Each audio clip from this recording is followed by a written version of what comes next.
100 साल पहले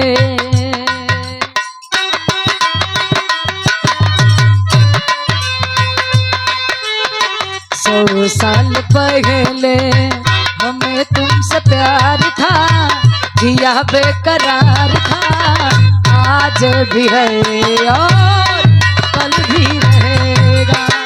100 साल पहले हमें तुमसे प्यार था, जिया बेकरार था, आज भी है और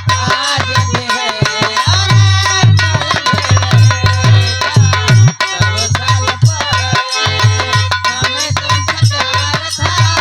जिया बेकरार था, आज भी है और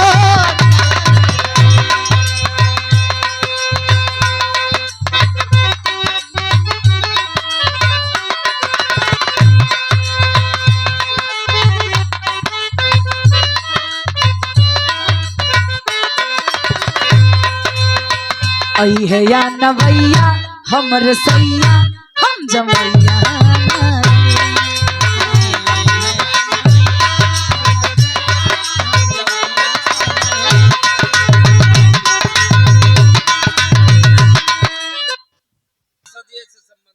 इस सदिये से संबंधित बा, लेकिन 4 युग तक की शादी नहीं भइल है। ये चौथा युग लाग बा, लेकिन आज ले उ लड़की की शादी नहीं भइल बा। आज भी उ लड़की इंतजार करत या बियाहे खातिर के हा कैसन हा 4 लाइन भूमिका में कहना बा।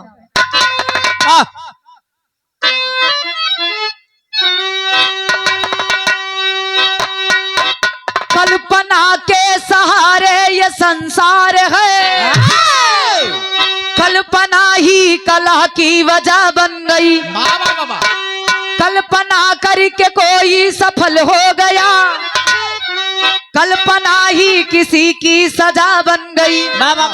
कल्पना करके कोई हृदय में बसा, कल्पना ही किसी की बनी काल है।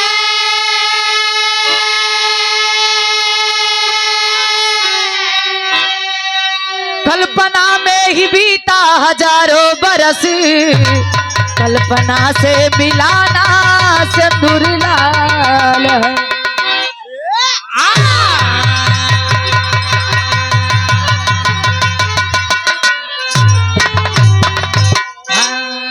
गौर करिएगा कहानी में, हम बताइए दुनिया में इंसान के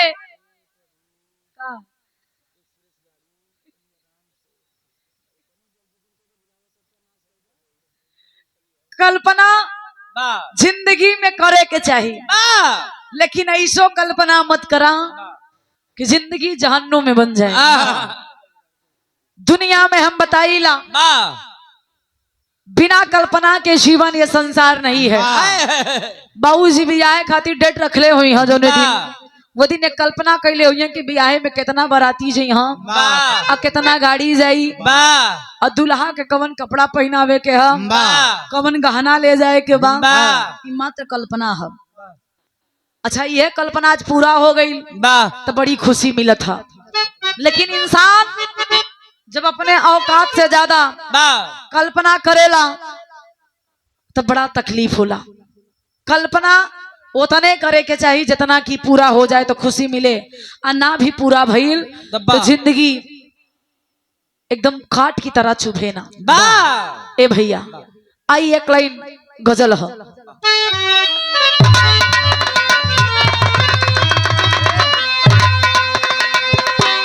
कोनो भक्त भगवान से कहे आशिक माशुका के बात, जेका जहां लगई बा वहीं सटी। भक्त भगवान से कहे आशिक माशुका से कहे, का कहे भैया?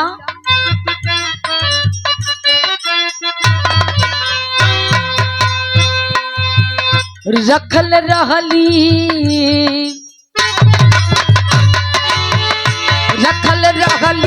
नयनावा में तोहा के सनम।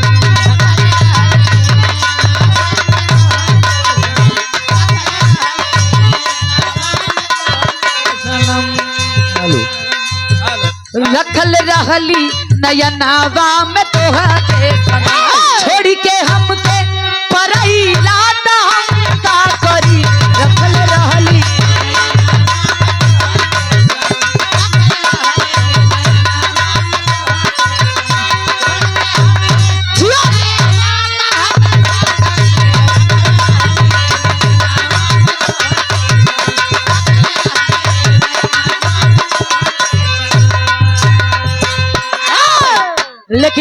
में गुरु जी लिखत है कल्पना कल्पना होला का कल्पना के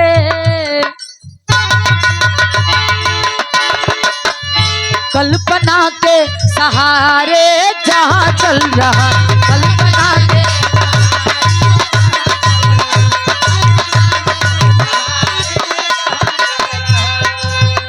कल्पना के सहारे जहाँ चल रहा कोई रोता रहा कोई हंसता रहा कल्पना के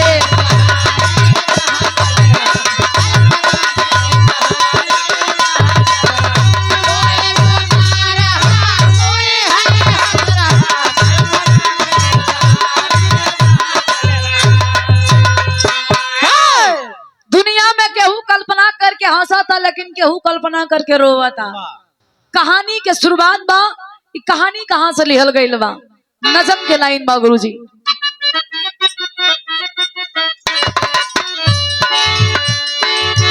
मरा जो विद्युत जी है वह सूप रखा लाचार हुई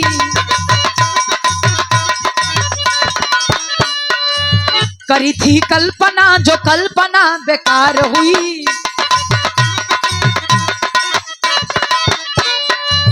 एक दिन घूमती वो सिंधु तट पे आई है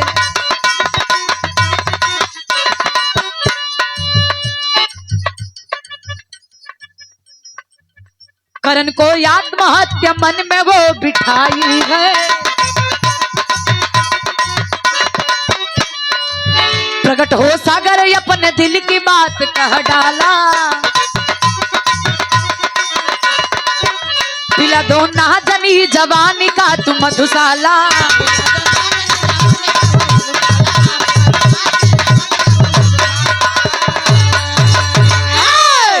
कहानी के शुरुआत बतानी गौर से समझी हाँ 10 कंधर रावण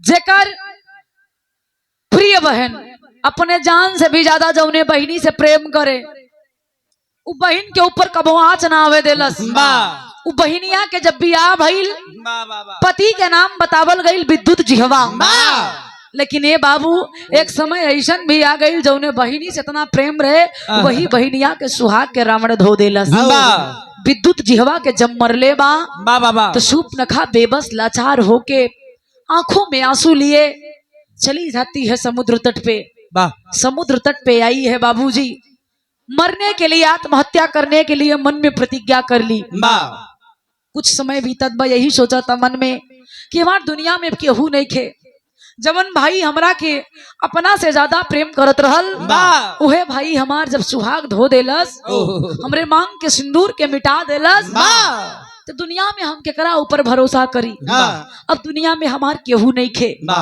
ए बाबू जैसे प्रतिज्ञा करके समुद्र में कूद के जन्मा देवे के कोशिश कैलस वैसे समुद्र देवता प्रकट हो गईलन जाके शूर्पणखा के कलैया धैलन रोकलन कहलन ए शूर्पणखा क्यों मरना चाहती हो शूर्पणखा पूरी बात बता देलस कि हमार सुहाग दुनिया में नहीं खे हम जी के कहा करब और केहू ना हमारा अपन भाई ही मरले बा समुद्र देवता समझाने लगे कि शूर्पणखा किसी एक के चले जाने से जिंदगी वीरान नहीं हो जाती और तुम तो बहादुर हो बहादुर कभी मना नहीं करते वो अपना रास्ता स्वयं बनाते हैं ए भैया शूर्पणखा कलश के कहे में आसान बा लेकिन एक करब बड़ा मुश्किल बा लेकिन हथवा पकड़ के ले गई हवन समुद्र देवता महलिया अपने समय बीते लगल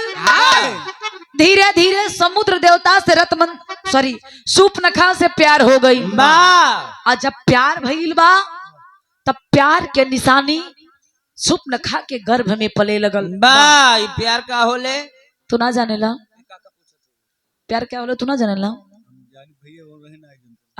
नहीं ना जानत हो तो बतावा हम बता सकीला ना जानता एक बार हाँ कर दा जान गया ना बड़े बड़े जान जाए ए भैया शूर्पणखा समुद्र देवता में प्यार भइल गर्भवती हो गई अच्छा लड़की के नैहर कितनो खराब हुई माई बाप के कितनो वैसे तो दुनिया में माई बाप ऐसे बनले नहीं के जो अपने औलाद के दुख दे, लेकिन सुपनखा के भाई सुपनखा के सुहाग के धोलस, लेकिन फिर भी आज जब ओकरे जिंदगी में एक खुशी आई तो वो खुशी अपने परिवार अपने भाई भौजाई के साथ शेयर करे चहलस।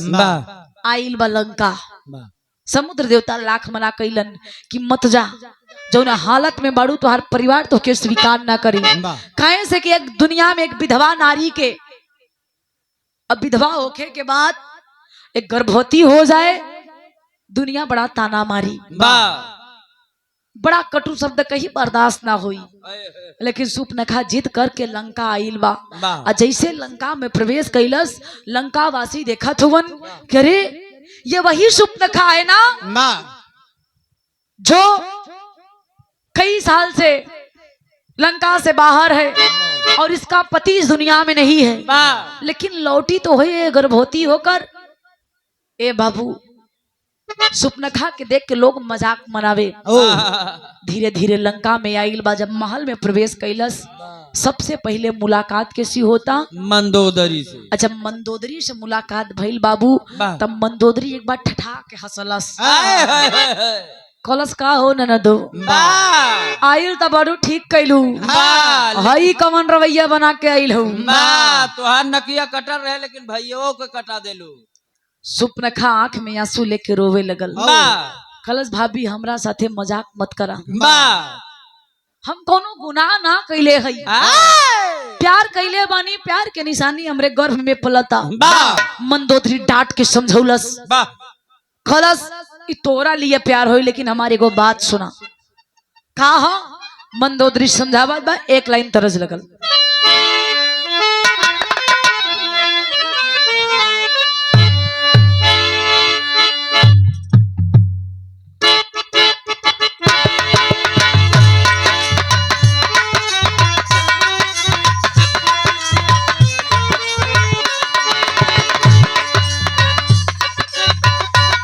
जियो जियो,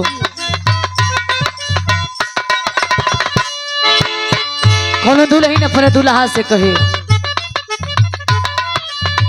जही बात जा बाकी जल्दी आ जइहा परदेसी पिया।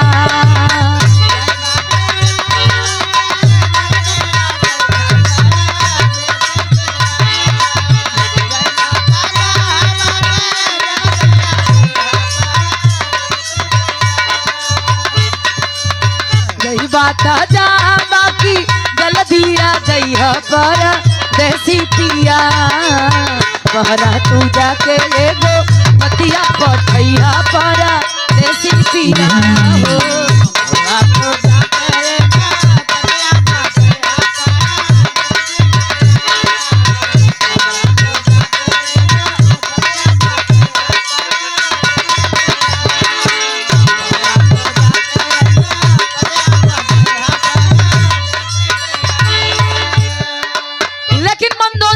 का भैया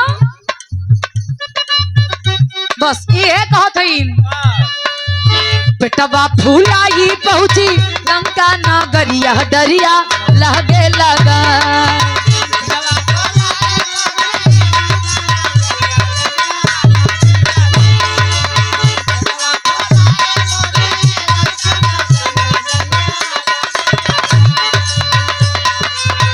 बेटवा फूलाई पहुंची लंका नगरिया, डरिया लगे लगा। बड़ी मंदोदरी की ना दरिया की दरिया देखा लगे लगा।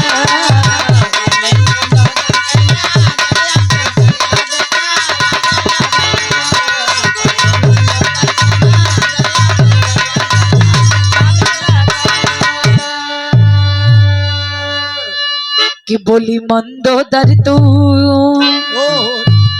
मंदोदरी समझावता कि हमारे को बात सुना, आयु तो बहुत ठीक करूँ लेकिन एक गलती कैले हूँ। वो गलतियां कहा बतौली, जो तू गर्भवती अवस्था में आइल बाड़ू तो हर पति दुनिया में नहीं खे, लोग बड़ा ताना मरी। हाँ, अपने भाई के कम से कम इज्जत के ख्याल रख ले हो तू। समझावता का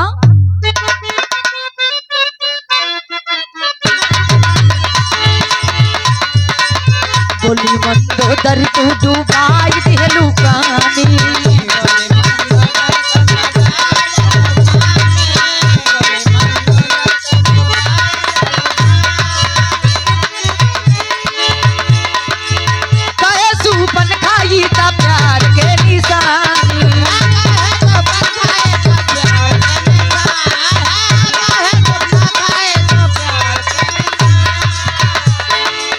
रावण के मिलल बाटे जब की खबरिया डरिया लागे लगा।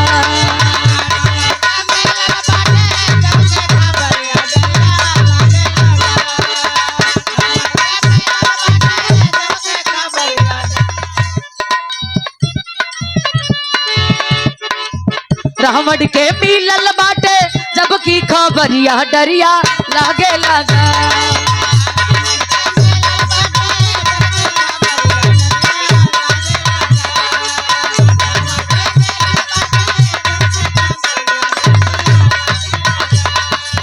रावण के मिलल बाटे जब की खबरिया डरिया लागे लगल। पड़ली मंदोदरी सीना दरिया की डरिया देखा लागे लगा।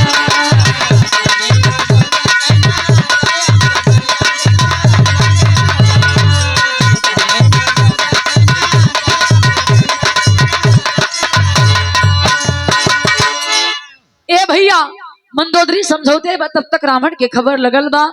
रावण आइल बा देखत बा शूर्पणखा गर्भवती अवस्था में डांट के कहलस अगर तू हमार बहन नहीं के हो तू तो के ही तलवार से तुहार गर्दन अलग कर दे। हमरे कुल के मान प्रतिष्ठा के दांव पे लगा के आइल बड़ू तोरा के शर्म नहीं खेलागा। ए बाबू डटले बा तो शूर्पणखा आंख में आंसू लेके निराश होकर बाबूजी लौट जाती है फिर से समुद्र देवता के पास। जब लौटल बा तब भइल का गुरुजी एक लाइन तरस लगा।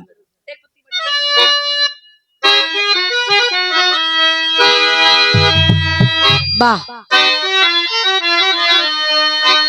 हेलो हेलो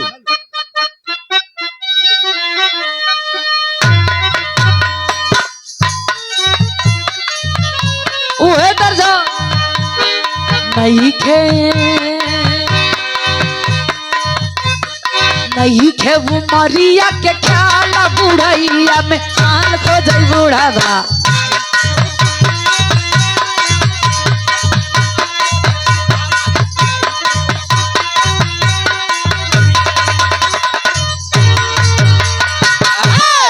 लेकिन यार रतमंजरी सॉरी शूर्पणखा आइल बा समुद्र देवता के पास।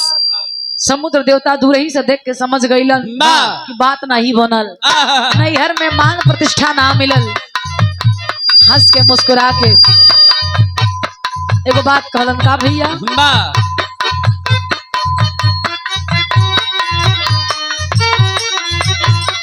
गहिली पयोधिया के पास या सयब तो से लागी।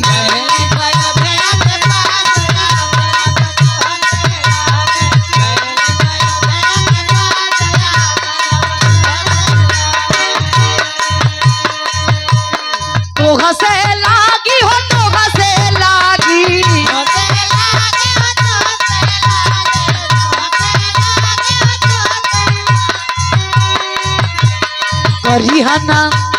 करिहना हम के निराश सयब तो से लागी।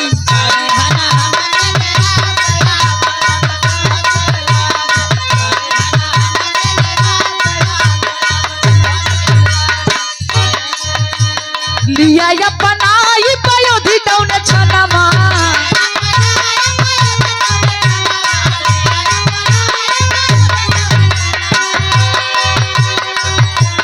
कुछ दिन बाद भैया गोदी में करी नमा।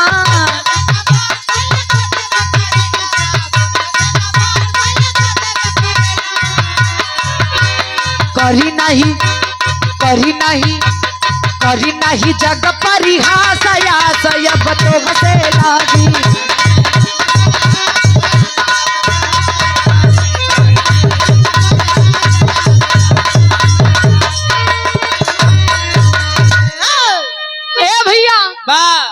समुद्र देवता फिर से रे शूर्पणखा के अपना लेलन। जब अपनौलन तो समय बीते लगल। धीरे धीरे 9 महीना बीत गई। शूर्पणखा एक सुंदर बिटिया के जन्म देली जोने बिटिया के नाम रतमंजरी पड़ल। रतमंजरी के छोड़ के शूर्पणखा फिर से चल देलस। समुद्र देवता कहलन अगर तू जाए चाहत हूँ तो जा, कोनो दिक्कत नहीं बा। ये हमार खून डाल, ये हमार प्यार के निशानी है। अपने बेटी के हम अकेले लालन पालन कर ले, नहीं खे जरूरत बतोहार। यही से कहल गई बा दुनिया स्वार्थी बा बाबू। और ये भी सत्य है, मानव और दानव में फर्क होता है। एक मातारी अपने बिटिया के बेटवा के जन्म दे देई, अगर ओकरा सामने से हटाला वो एक ही माई होई जेके अपने औलाद से प्यार ना होई। बाकी दुनिया में हर माँ चाहती है कि मेरा बेटा मेरी बेटी मेरे कलेजे से लगा रहे, लेकिन बार सुपन खा अपन बिटिया के छोड़ के चल देलस। समुद्र देवता एक माँ बाप दोनों बनकर वो बिटिया के लालन पालन कैलन। रत मंजरी सयान भइल हो ए बाबू, बियाह जोग भइल बा, बर खोजत हुवन लेकिन बर नइखे मिलत। आंख में आंसू लेकर समुद्र देवता बैठ के रोवत हुवन कि हाय रे विधाता, आज अपना बिटिया के लागत हम हाथ पीला ना कर पाई। निराश हुवन, बेबस हुवन, लाचार हुवन। लेकिन ये पंचो वो बिटिया बाप बेटी हो तो रतमंजरी जैसी बेटी हो। वो बिटिया बगलही में बैठल है, पिता के आंखों में निराशा देखकर समझ गई, जाके पैर दबावे लगल। कलश पिताजी हमके पता भैया आप कौने बात खातिर चिंतित हुआ, हमरा ब्याहे खातिर ना। हम एगो बात कहत बनी, बतिया पे गौर करा। हरी राम चचा, हम देखा था या बतियात हुआ ना सुनत हुआ। हाथ जोड़ के निवेदन में परी बिराहवा 10 मिनट हो बस, बिराह सुन लेना तो हम बहुत तकलीफ हमका हो जाए। अब कही देव बिराही नहीं जोती गाई बतिया दिन आज दिन बतिया सबरे बतिया। अब एक लाइन तर्ज लगा भैया, वो बिटिया बेटी हो तो रतमंजरी जैसी बेटी हो। पिता के आंखों को पढ़कर समझ गई कि पिताजी मेरे विवाह को लेकर चिंतित है। कली पिताजी अगर चिंता में हुआ तो आपकी चिंतावा के हम समाधान कर देते। कहली का भैया एक लाइन तरज लगा,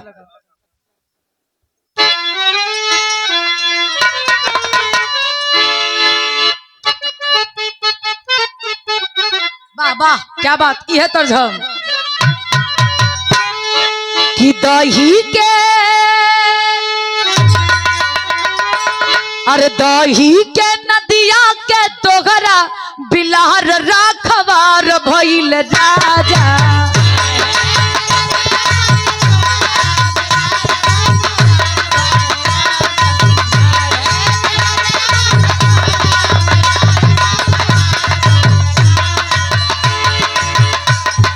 दही के नदिया के तोहरा बिलार राखवार भइल राजा।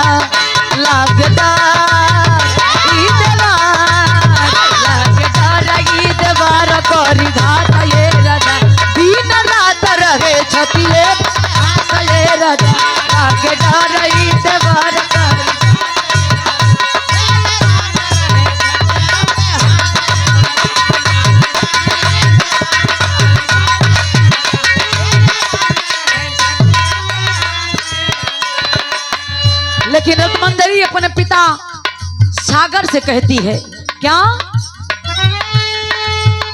जीवन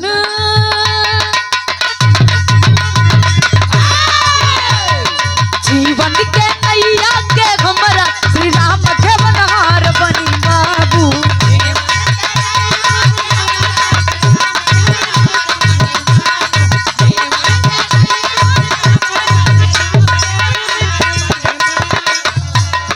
जीवन के नैया के हमरा श्री राम के बनहार बनी बाबू।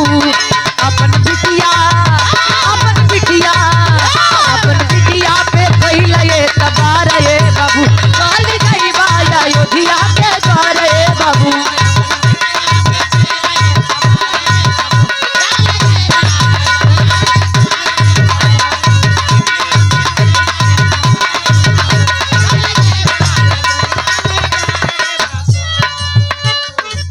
बेटी के बात सुनी सागर रजनमा, पहुँचे अवधपुरी दशरथ भवनमा।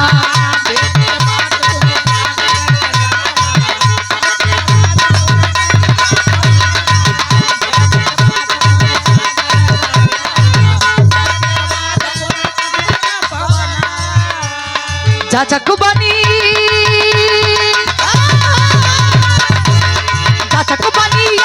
दुवरिया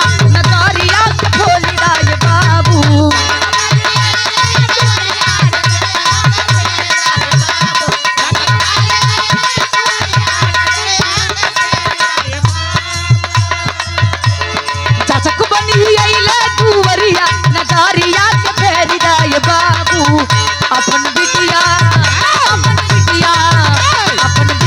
पे कइले ये तबार ये बाबू गाया योधिया के पार ये बाबू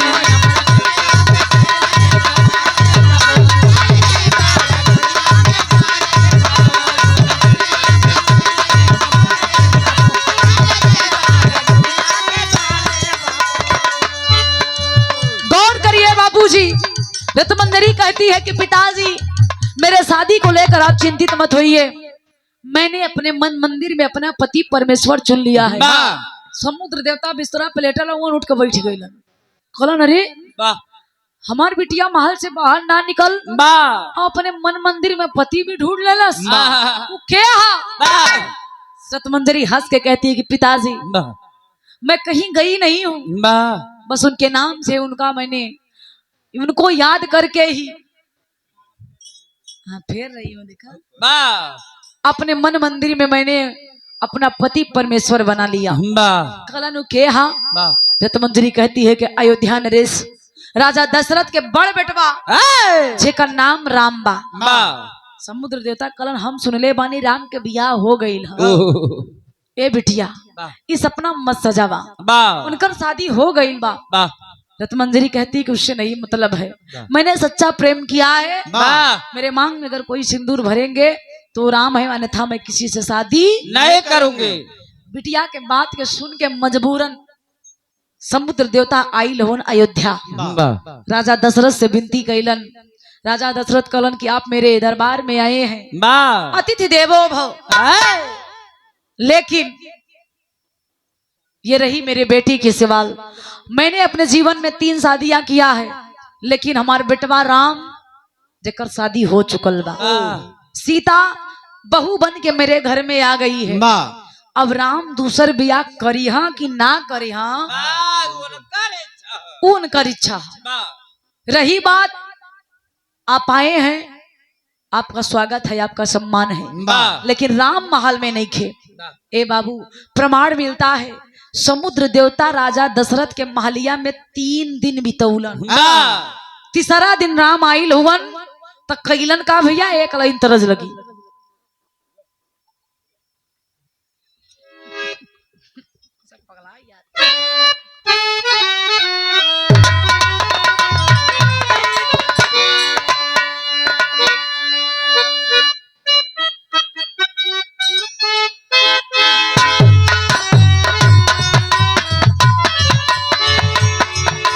देख दीदिया जंगल से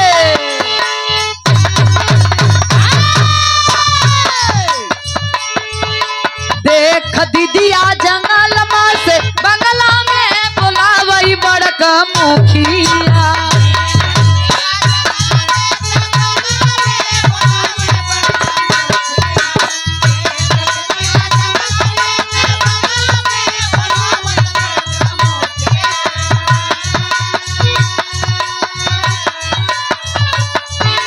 देख दीदिया जंगल से बंगला में बुलावई बड़का मुखिया, आँख नाही अंगूरी दिखावई बड़का मुखिया।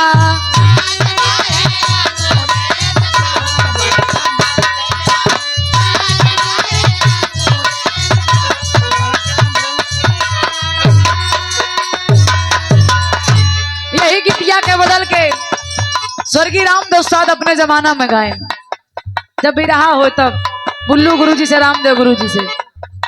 शादी के भाईल कई साल बीतल, कसी कसा चले बुल्लू गुरुजी के देख के इशारा करें। शादी के भाईल कई साल बीतल, टूटल हमर भागा मरे राजा।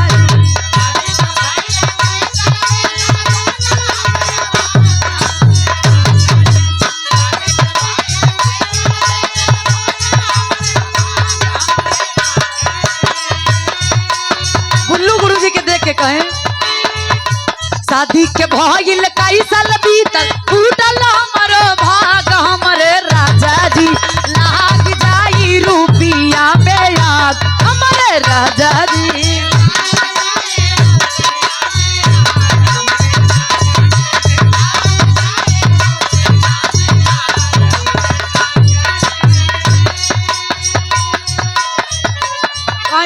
रही तुम्हार कमाई आज ले तो उसी कुछ भइल ना कि लेकिन उनकर दूजने के बात रहल।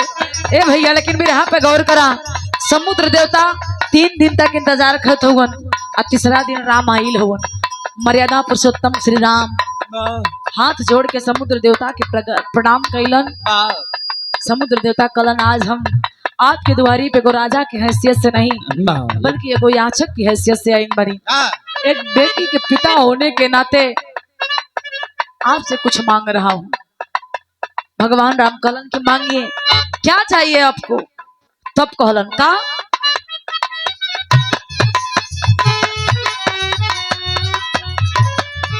सागर के बतिया सुनी के रघुबर, सागर के बतिया सुनी के रघुबर बोले हैं श्री राम।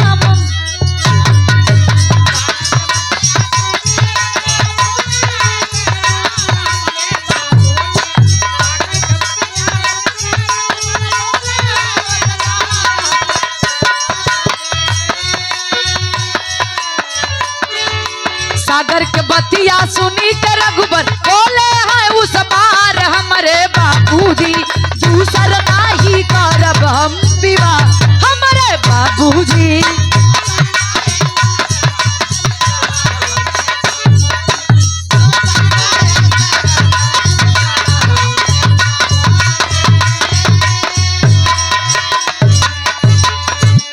होई के लचार सागर आइले भवनवा,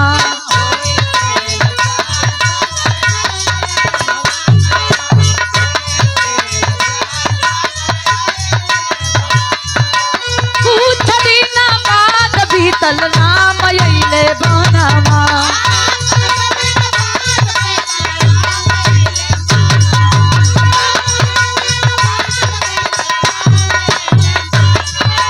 सीता घर नमा कैले रवनवा, सीता हर नमा कैले रवनवा लंके श्री राम हमारे बाबूजी।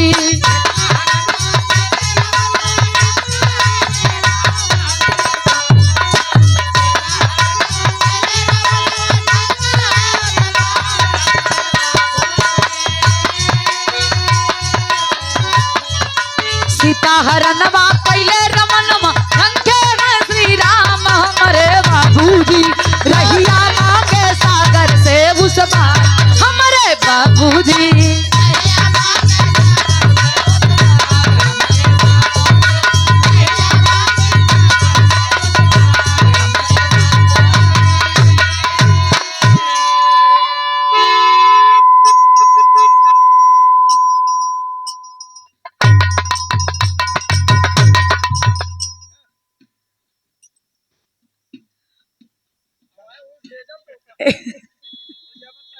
असल में अपन पूर्व जन्म याद आवे लगे। ए भैया समुद्र देवता 3 दिन तक इंतजार किए। तीसरे दिन राम आइल हुन हाथ जोड़ के प्रणाम कैलन। कलन आप अगर हमरे ब्याह खातिर आइल हुआ तो हम दूसर ब्याह अपने जन्म ई जन्म में तो ना करब। समुद्र देवता कलन का है कलन मैंने अपने पत्नी सीता को यह वचन दिया है कि मैं सीता की सौतन कभी घर में नहीं लाऊंगा। समुद्र देवता एक बात कहलन कलन तोहार पिताजी 3 बियाह कैलन का तू 2 ना कर सकेला। कलन वो पिताजी की बात थी लेकिन मेरा ये फैसला है मैं दूसरी शादी नहीं करूंगा। निराश होके बाबू समुद्र देवता लौट के आ गए। हम यही से कहले कि बेटी होला तो रतमंजरी जैसे। रतमंजरी दूर ही से देख के समझ गए मैं तो भी भेज दे। समुद्र देवता के देख के दूर ही से रतमंजरी समझ गई कि मेरे पिताजी जिस बात को लेकर गए थे वो बात बनी नहीं। अपने आंसू को घूट कर पी जाती है और चेहरे पे झूठी मुस्कान लेके पिताजी के सामने जाती है। हाथ जोड़ के कलश के पिताजी चिंता मत करिए, राम अगर मना कर दिए कि मैं विवाह नहीं करूंगा तो आप चिंता मत करिए, मैं आपके माथे के कभी कलंक नहीं बनूंगी। मैं ये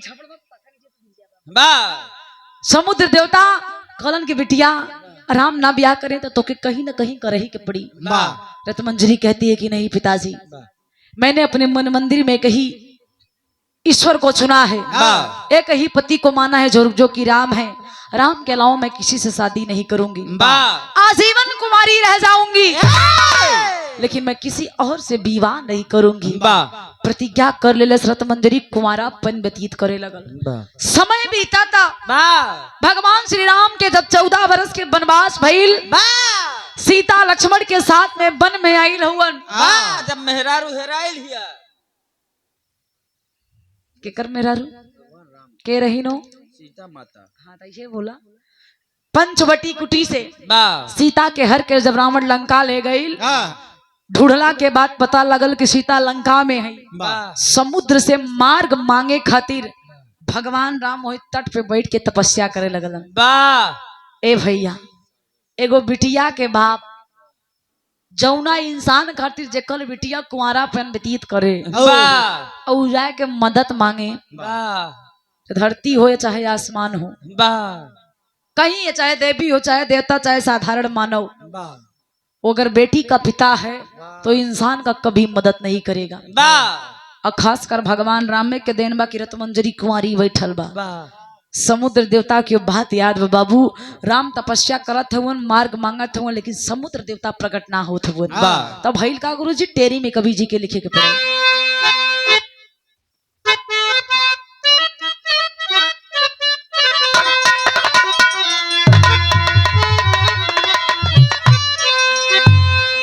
भराइल ना मांगी में सेनुरा,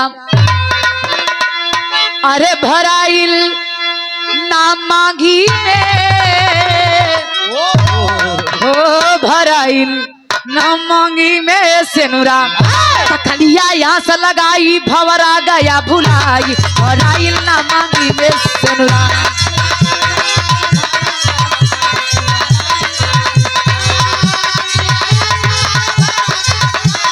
पति बढ़ के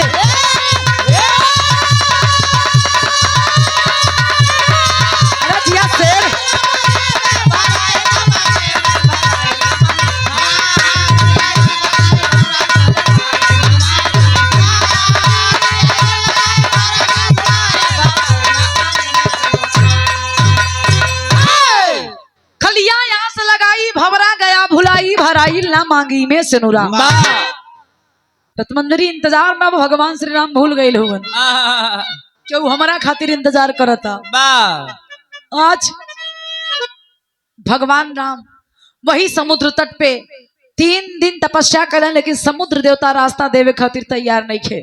एक दिन भगवान श्री राम के क्रोध आइल बा, और जब क्रोध आइल तो उठा लेलन धनुष बाण। जैसे धनुष बाण उठौलन तो होखत का बा गुरुजी, पापट के लाइन हो।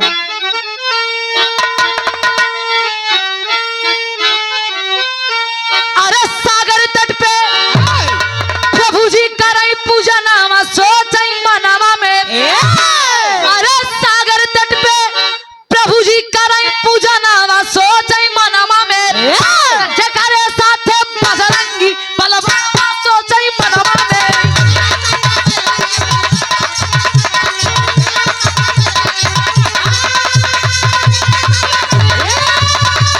अरे जी अजिया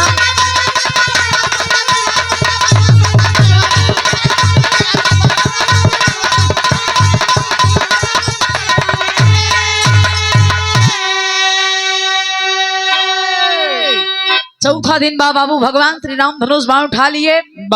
रतमंजरी समुद्र देवता के साथ प्रकट हो गई, हाथ जोड़ के माफी मांगे लगन, प्रभु आप दुनिया के मालिक हैं, आपको सब पता है, भूत भविष्य वर्तमान। याद करिए वो दिन मैं हूँ, ये बेटी का बाप था और यही मेरी बेटी है जिसकी शादी के लिए मैं आपके दरवाजे पे गया था। 3 दिन तक बितौली और तीसरा दिन हमके मिलन का निराशा। आप ही न्याय करिए, दुनिया के पालनहार हैं आप ही हमारे न्यायाधीश बनकर न्याय कर दीजिए। आप तो मर्यादा पुरुषोत्तम कहलाते हैं ना, ये आपका कैसा न्याय है? आप हमसे मदद मांग रहे हैं, हमने मदद नहीं किया तो आप धनुष बाण उठा लिए। और एक दिन वो भी था कि मैं आपसे आपके दरवाजे पे 3 दिन बिताया और आप अपनी बेटी के लिए आपसे शादी की बात की तो आप ही ने मना कर दिया था। तो मैं आपको कैसे मदद कर दूं? और ये मेरी बेटी आज भी आपका इंतजार कर रही है, कुंवारापन व्यतीत कर रही है। आप ही फैसला कीजिए। प्यारे भगवान श्री राम सर को झुका लेते हैं और मर्यादित ढंग से समझौलन का भैया आल्हा में कहना हो।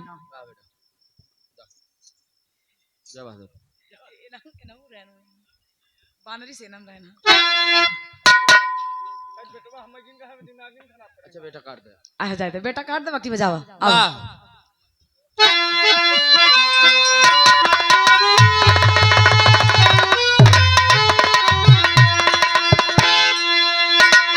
कि विधि के विधान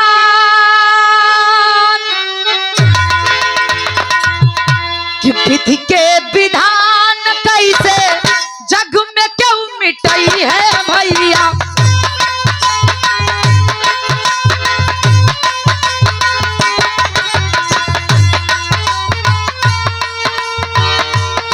श्री राम तब सागर से करा जो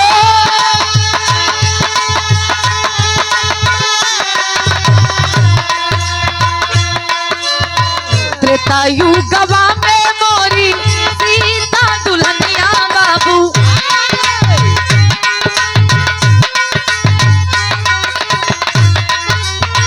सीता के सवतिया नाही घर जाई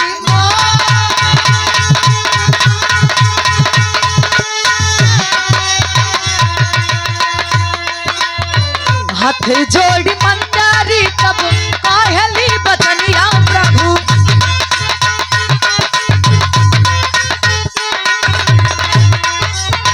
तो घरे से मांगिया माराइया बनो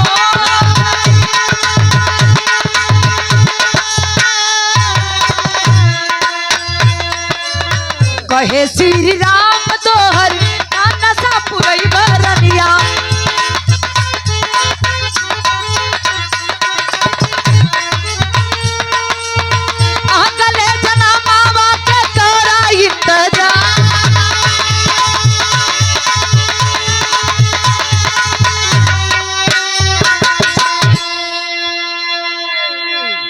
भगवान श्री राम में एक तरफ रत्नमंजरी को देखते हैं तो एक तरफ सागर को। सोच में पड़ गईलन, लेकिन विचार करला के बाद समझावत हुआ कि आप तो अथाह सागर हैं, आपको मैं क्या समझाऊं, लेकिन शायद ये बात आपको भी पता होगा। ये विधि का विधान है, जिसके भाग में जो लिखा है वो कोई मिटा नहीं सकता। त्रेता में इस युग में मेरी पत्नी केवल सीता ही है और सीता की सौतन मेरे घर कभी नहीं जाएगी। लेकिन एक बात बता सकीला, अगर किस्मत में रत्नमंजरी के कुछ औरी मंजूर बा तो एकरा के हम फैसला ना कर सकीला। लेकिन ए बाबू रत्नमंजरी देखा था, आंख में आंसू लेके हाथ जोड़ के कलश की स्वामी आपके हम पति मन ले बानी, अगर आप हमरा मांग में सिंदूर नहीं खे भरबा तो हम आजीवन कुमारी रह जाए, लेकिन केहू से विवाह नहीं खे करब। भगवान श्री राम जब सुनलन तो खुश भइलन, हंस के कहलन कि अगर तुम मुझसे सच्चा प्रेम करती हो तो मेरी एक बात सुन लो, इस जन्म में तो नहीं, आने वाले कलयुग में मैं तुम्हारे मांग में सिंदूर भरकर तुम्हें अपनाऊंगा।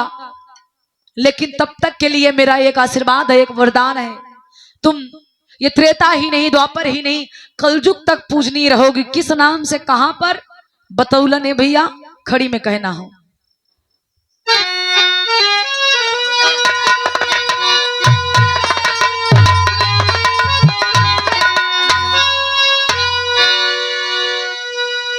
अरे कलयुग में, अरे कल्पना के दिया जनी बुझायु मंजरी, अरे कल्पना के दिया जनी बुझाई मंजरी,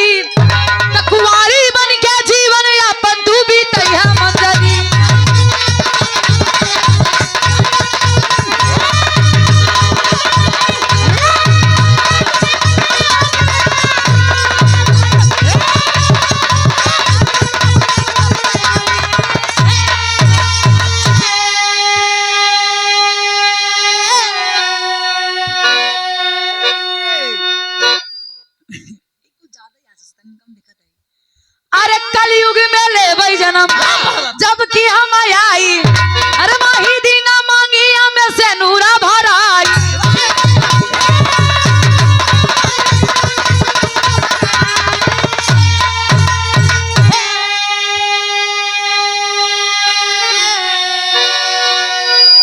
भगवान राम बतौलन कलयुग में यही जन कलयुग चलत बा, कलयुग में चौथे चरण में हमार जन्म होई। जब पाप चरम सीमा पे रही तब तक के लिए तू कन्याकुमारी के नाम से पूज्यमान विद्यमान रहोगी। एक देवी का दर्जा तुम्हें मिलेगा। अजानत हुआ कन्याकुमारी कहाँ आई? जम्मू कश्मीर में जो देवी पूजी जाती है कन्याकुमारी के नाम से, वही रतमंजरी आज भी इंतजार कर रही है। ए बाबू, भगवान श्री राम बतौलो ने कल की पुराण विष्णु पुराण भी बताता है। भगवान विष्णु के कलयुग के चौथे चरण में अवतार हुई अपने उत्तर प्रदेश में ही मुरादाबाद जिले में संबल नामक गांव में। कल की रूप में भगवान के अवतार हुई, तब जाके रतमंजरी के जो आज कन्याकुमारी के नाम से पूजी जा रही है, तब जाके उनकर कल्पना साकार हुई। यही से बाबू हम बताइला, दुनिया में कल्पना उतने करे के चाहिए जवन पूरा हो जाए। आज रतमंजरी कल्पना ही की थी जो आज ले इंतजार करता। आखिरी में कहना पड़ा उड़ान। अरे बन के कन्याकुमारी तू पूजैहा मंजरी, कुमारी बन के जीवन यापन तू भी तैहा मंजरी।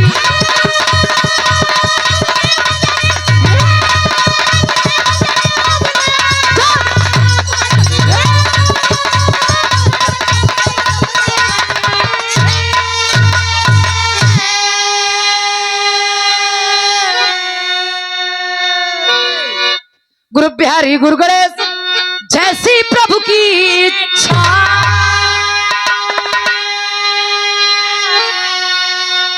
स्वर्ग से चंद्रिका कवि दे के प्यारे लाल को शिक्षा।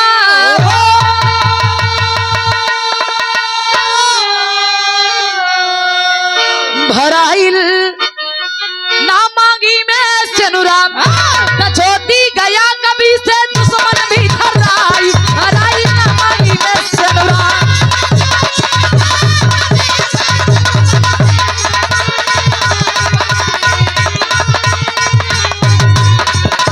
जन्म जन्म का साथ है हमारा तुम्हारा, तुम्हारा